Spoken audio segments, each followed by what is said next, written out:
தேடி வராங்க. எதற்காக வராங்கன்னு என்னைக்காச்சும் நீங்க கேள்வி கேட்டிருக்கீங்களா? இல்ல எதுக்கு முன்னே ஏற்கனவே பாராளுமன்ற தேர்தல் திமுக ஓட்டு போட்டு ஜெயிச்சு கள்ளக்குறிச்சி தொகுதியில என்ன பணி செஞ்சிருக்காங்க? 6 சட்டமன்ற தொகுதிக்கு ஒரு பாராளுமன்ற தொகுதிங்கிறாங்க. சரி ரைட்டு. ஒரு எம்பினுடைய சம்பளம் எவ்வளவு தெரிஞ்சுக்கீங்களா? 1,10,000 ரூபாய் சம்பளம் மட்டும்.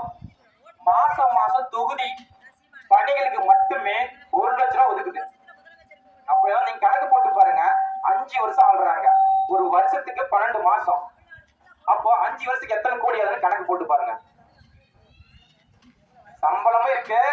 ஒரு முறை தேர்தல் வெற்றி பெற்றா ஒரு மாளிகை, பல முறை வெற்றி பெற்றா தெரிஞ்சுக்கோங்க, அதிகப்படியான வசதிகள் அவங்களுக்கு உள்ள கொடுக்குறாங்க.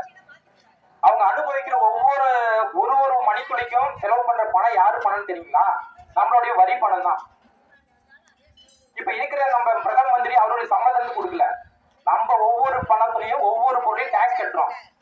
தீப்பெட்டி மட்டும் இப்பொழுது 2 ரூபாய் விற்கிறாங்க. தீப்பெட்டி மட்டும்.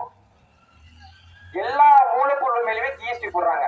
வரி வரி வரி மட்டும் தவிர இந்த ஆளுங்கட்சியும் சரி, மத்தியில மோடி ஆட்சியும் சரி, வரியை தவிர மக்களுக்கு சேவைக்காக ஏதோ பண்ணிருக்காங்களா சொல்லி பாருங்க.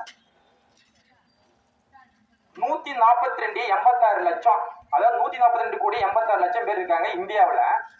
சைனாவில 142 36 லட்சம் தான் இருக்காங்க. நமக்கும் அவங்களுக்கு எவ்வளவு நினைக்கிறீங்க வித்தியாசம் நினைக்கிறீங்க? வெறும் 50 லட்சம் மட்டும்தான். ஆனா அங்க இருக்கிற கல்வி முறை எல்லாமே எல்லாம் டிஜிட்டல் மயம். தரமான சுத்தமான ஒவ்வொரு வகுப்பறையிலும் போய் பாருங்க, வலைத்தளங்களை பாட்டு பாருங்க. சைனாவுக்கும் நமக்கும் வெறும் 50 லட்சம் தான் வித்தியாசமே. இப்போ அந்த நாட்டுல அந்த அளவுக்கு இலவசமா கல்வி கொடுக்குறாங்க, இலவசமா மருத்துவமனை கொடுக்குறாங்கன்னா அவங்க சிறப்பா செயல்படுறாங்க. நீங்க மாறி மாறி ஓட்டு போடுறீங்க. நீங்க பணத்துக்காக ஓட்டு போடுறீங்க. என்னைக்காச்சும் வர எம்பியோ சட்டமன்ற உறுப்பினரையோ இல்ல பகுதி ஊராட்சி மன்ற தலைவர் என்னைக்காச்சும் கேள்வி கேட்டிருக்கீங்களா? எப்படி நீங்க கேள்வி கேட்பீங்க? நீங்க ஓட்டு காசு வாங்கிட்டு ஓட்டு